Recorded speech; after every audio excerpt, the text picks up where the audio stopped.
भैंस बेच के चुम्मा लेंगे, भैंस बेच के चुम्मा लेंगे।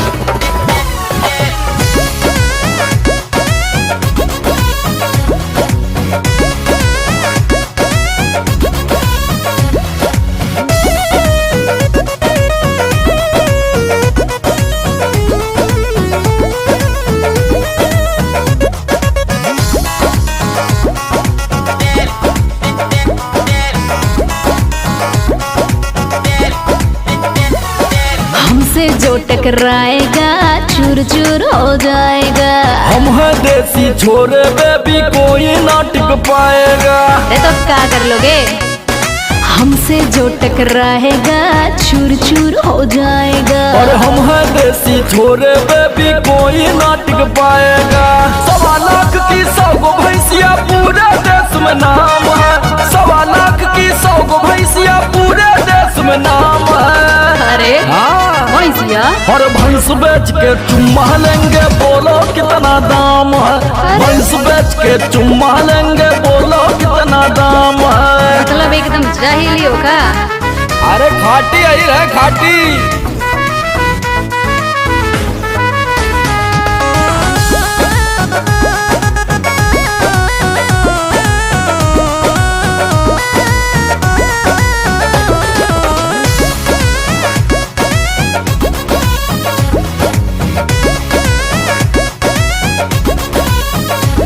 अरे बस की तुम्हारे बात नहीं है, चुम्मे की औकात नहीं है। मेरे बाप जी बड़े विधायक, हल्की फुल्की बात नहीं है। फायदे में रहोगी तो फायदे में रहोगी, वरना जबरियन ले जाएंगे उठा के।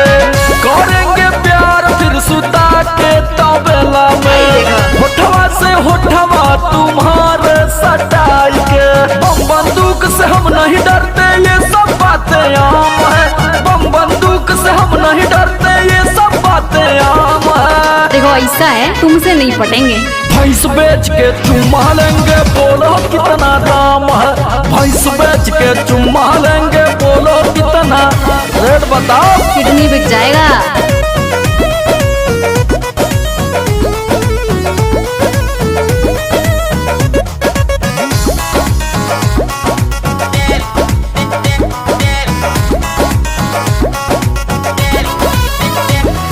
मैं हूँ पढ़ी विदेश के अंदर, तुम अनपढ़ और जाहिल हो। अच्छा। मैं हूँ लहराते हुए दरिया, तुम तो ठहरो साहिल हो।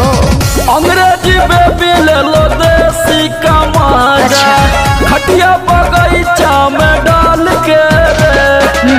मक्खन खिलाएंगे, मलाई खिलाएंगे, दूधवा पिलाएंगे उबाल के रे। प्रीतम समर देसी छैला करते सभी सलाम है। प्रीतम आशीष देसी छैला करते सभी सलाम है, करते सभी सलाम है। और भैंस बेच के चुम्मा लेंगे, बोलो कितना दाम है।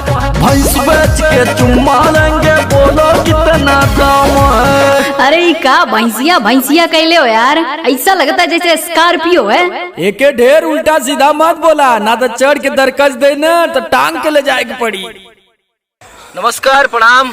मैं हूं समर सिंह और आप सभी लोगों को ये गाना कैसा लगा लाइक कमेंट और शेयर करके बताइए, ताकि आगे भी धमाकेदार गाने आते शुरू हो जाएं। और स्पीड रिकॉर्ड को जितने लोग सब्सक्राइब नहीं किए हैं जल्दी जल्दी कर लीजिए, घंटी के बटन के दबा दिया।